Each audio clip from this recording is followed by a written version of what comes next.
Hello everyone, কেমন আছো তোমরা সবাই? তো আমি চলে এসেছি ছোট্ট একটা নতুন মিনি ব্লগ নিয়ে। তো দেখো গাইস, এখন 9:26 বাজে। তো শুভ সকাল তোমাদেরকে। তো আজকে বুধবার, আমার পড়া ছিল না আর স্কুল আছে, বাট দেখো তোমরা যেই পরিমাণে আজকে বৃষ্টি পড়ছে, স্কুল তো যাওয়া হলো না।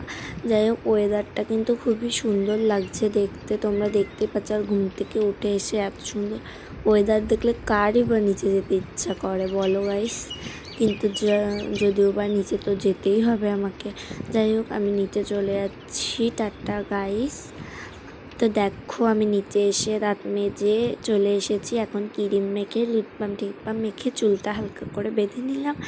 এবারে আমি খাটটা গুছিয়ে নিলাম চট করে। দেখো গাইস, খাট গুছিয়ে নিয়েছি। তো এবারে আমি একটু কিছু খেয়ে নেব, ব্রেকফাস্ট করে নেব। তো আমি এখন পাস্তা খাই গাইস। তো টাটা গাইস, তোমাদের সাথে আবার কোনো ছোট্ট মিনি ব্লগে দেখা হবে।